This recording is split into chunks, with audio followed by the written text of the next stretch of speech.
escrito no cio, que os fascistas, né, que o povo que eles chamam da direita fascismo, que são cadela que está sempre no cio, e o povo riu. A gurizada falou, esse cara... Agora você imagina esse menino fazendo prova de história, estudando em casa para fazer prova de história e querendo passar de ano. Hein? Faça o favor, preste atenção.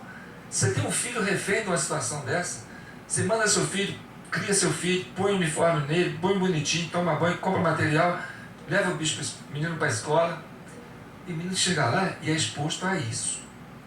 Vai vendo. O nazismo é uma cadela do cio. Ele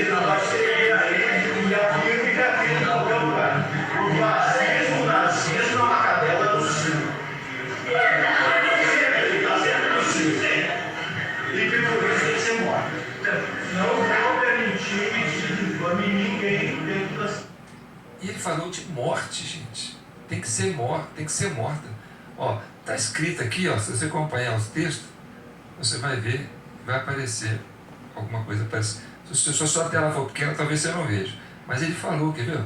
É uma cadela no cio que tem que ser morta. Olha os alunos escutando isso. Presta atenção. O nazismo é uma cadela do cio. Ele está sempre no cio. E que por isso tem que ser morto. Que por isso tem que ser morta. Ninguém dentro da sala de aula. Nem o Bolsonaro. O Bolsonaro eu não estou difamando.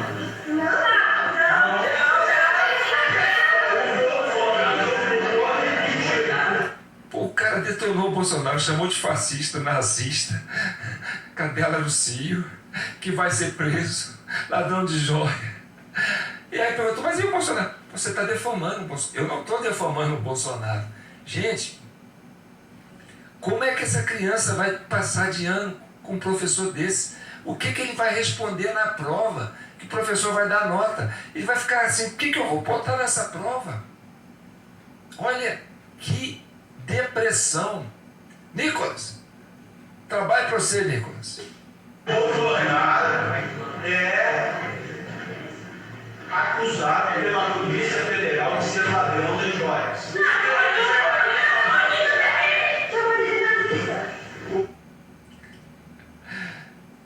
Ladrão de joias, mas você falou que ele é nazista. Gente, aí, ele falou, oh, mas o Congresso, o Supremo está errado? Pergunta para o Supremo. Eu vou trazer a opinião aqui. Aí você leva para esse professor, qualquer professor de sala de aula aí que começar a bater de frente com vocês, né? Você leva esse professor, olha aqui, se o Supremo tem razão, então não pode acusar os ministros do Supremo de crime de opinião, lógico. Senão vão ter que enquadrá-los todos no inquérito da fake news, tá certo? Aí complica. E aí, outra coisa, mas não pode atacar o processo eleitoral.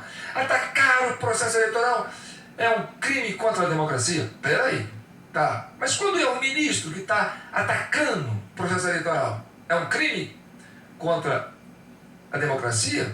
Quando é um ministro do STF que está atacando a fragilidade da urna eletrônica, é um crime contra a democracia? Leva isso para o seu professor. Então vamos ouvir. Vou trazer aqui a opinião de 5 ministros do STF sobre a urna eletrônica, o processo eleitoral. Gente, isso tem que ser compartilhado. Eu sei que eles vão segurar isso aí o máximo, tá certo?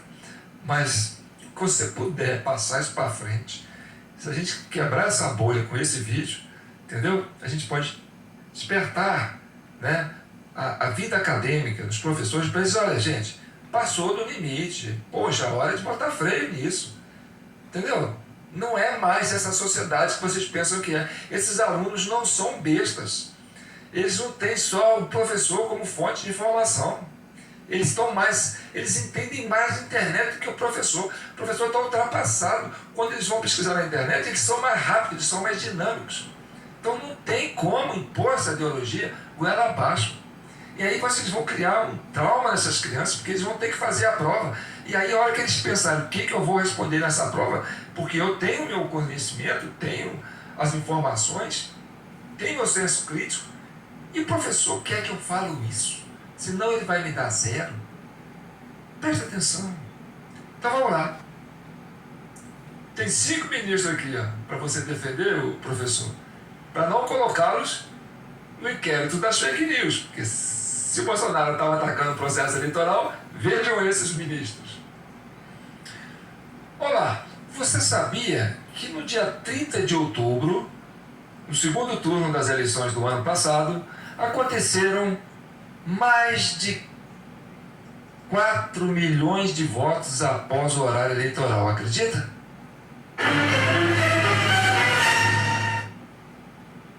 Não.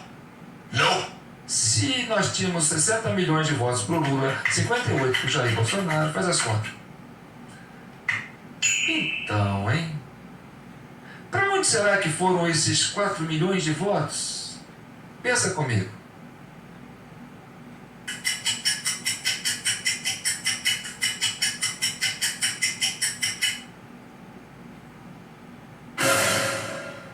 Gilmar Mendes, ministro do STF, o mais veterano, e explica esse negócio aí. Como é que vocês entendem que isso exista? O surgimento daquilo que na linguagem da justiça eleitoral se fala do mesário pianista. Como é que você descobriu esse negócio do mesário pianista, Gilmar Mendes? Fala aí para a nossa audiência.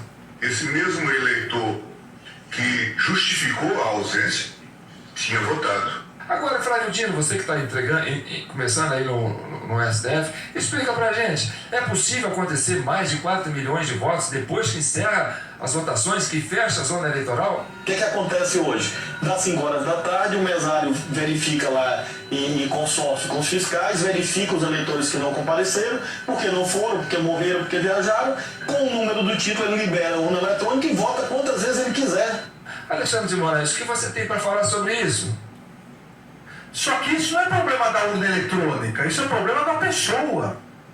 Ah, entendi. Então o problema é da pessoa. Mas será possível que a gente pode auditar esse sistema eleitoral e descobrir para onde foram esses 4 milhões de votos que aconteceram após o fechamento das sessões eleitorais? Vamos consultar então o presidente do STF, Luiz Roberto Barroso.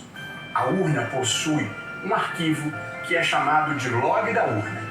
Ele é igual à caixa preta de um avião, ou seja, registra todas as operações realizadas na urna. Horário em que foi ligada, horário em que o primeiro eleitor foi habilitado e assim sucessivamente até o momento em que ela for desligada. O log de cada urna é fornecido aos partidos políticos caso solicitem. E ele de fato acha coisas interessantes, porque agora tem transparência, que foi o avanço do TSE, o log está publicado, qualquer pessoa vai lá, baixa o log. Ô Barroso, é possível a gente auditar a urna eletrônica? Fala pra gente. O sistema é totalmente transparente e auditável do primeiro ao último momento. Ou seja, qualquer pessoa pode conferir tudo o que foi feito. Conseguimos concluir esta semana o relatório da Comissão Cidadã de Inquérito sobre a questão do mesário pianista. Então você passa o olho rapidinho para você ver.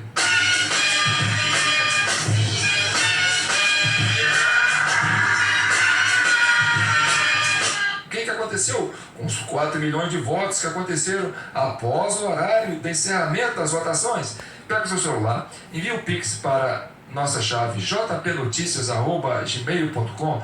A gente recebendo esse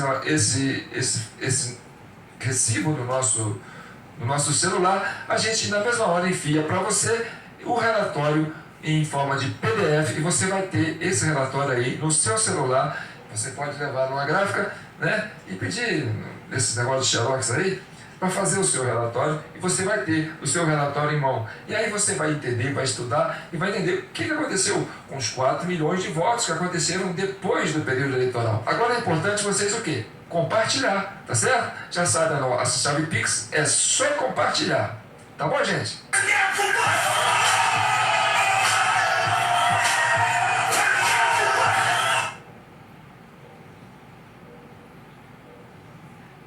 Então, gente, a gente criou essa comissão que é para pacificar o país, tá certo? A gente não quer botar fogo no parquinho, não quer nada. Tanto que a gente conta aí, ó, com a colaboração de ministros do STF. São eles que estão falando. São eles que estão dando subsídios para o nosso relatório. São eles que dão fundamentação para o nosso relatório. E, aliás, como diz o mesário pianista, né, que foi um termo forjado por Sua Excelência Ministro Gilmar Mendes, que disse que isso já é conhecido pela Justiça Eleitoral, né? Não é uma coisa que é uma novidade, né? Ou seja, o Fachin, que já foi presidente do TSE, na época que o Bolsonaro era presidente do Brasil, sabia, né? Se isso já era conhecido, o Fachin sabia da existência do mesário pianista, né? E aquela reunião suspeita que ele fez com aquele monte de embaixadores para dizer, olha, quando acabar as eleições, vocês falam para os seus presidentes reconhecerem imediatamente a vitória do Lula. Ou só pode ser a vitória do Lula, né? Porque não existe na história da política brasileira ou de qualquer país um presidente de uma sessão, de um processo eleitoral convocar os outros estados, os outros embaixadores para dizer para eles, ó, vem cá para vocês verem que o nosso sistema eleitoral é infalível e o que vocês têm que falar, que quando acabar a eleição, tem que reconhecer o resultado da eleição. E, segundo o mais antigo da Suprema Corte, o Gilmar Mendes, que disse, clara e em bom som, né, que a Justiça Eleitoral trata com a maior naturalidade a existência do mesário pianista, não é? Que é o mesário que usa da sua digital para abrir a urna para qualquer eleitor votar, e ele mesmo, como diz o Flávio Dino, vai lá e vota quantas vezes ele quiser. Então, isso não é um ataque ao processo eleitoral, isso não é um ataque às urnas eletrônicas, isso é um alerta para as fragilidades que nós encontramos, e os próprios ministros sustentam isso. A gente precisa avançar? Precisa. Precisa corrigir isso? Precisa entender também como é que aconteceram as eleições eletrônicas nos últimos anos com essa presença do mesário pianista. Então, está aí uma sugestão para vocês que são alunos, ou para vocês que são pais de alunos, fala assim, olha, eu vou comprar o relatório, eu vou fazer uma contribuição de R$20 para a Comissão Cidadã de Inquérito, para a gente adquirir esse relatório, né, da Comissão Cidadã de Inquérito sobre o mesário pianista, porque, como diz o professor de História, né, isso é história recente. Né? 2022 foi há pouco tempo, 2014 com o Aécio foi há pouco tempo, né? 2018, né, foi há pouco tempo que teve uma denúncia de hacker que depois a ministra do STF, do TSE, né, Rosa Weber, deixou que apagasse todos os logs para não ter como rastrear a ação do mesário pianista nas eleições de 2018, e que isso virou um inquérito, que esse inquérito nunca acabou, e quando o Bolsonaro fala desse inquérito, a esquerda fica arrepiada. Então, é preciso que as escolas e os professores, vocês que são pais, adquirem esse relatório, instrui os seus alunos, os seus filhos, fala assim, olha, leva isso como trabalho de escola na área de história. Nós precisamos estudar a história do Brasil. Nós precisamos conhecer o Brasil como ele é, de fato, de verdade. Vamos lá, olha o João Paulo falando lá na rede social, falando na TV Del Rey, falando no seu perfil do Facebook, João Paulo Guimarães. Ele está chamando para uma questão importante, que ele quer pacificar o país. Ele não quer professor brigando com aluno, ele não quer professor ameaçando aluno de crime de opinião que vai prendê-lo, ele não quer professor falando que vai mandar o aluno para a diretoria se ele não concordar com a opinião do professor e ele tiver uma opinião própria. Ele não pode viver uma situação refém de uma doutrinação de pessoas, deixa eu arrumar meus óculos aqui, que estão, sabe, bitolada com uma ideologia que já não tem mais sustentação nesse mundo moderno de hoje. A Rússia é capitalista.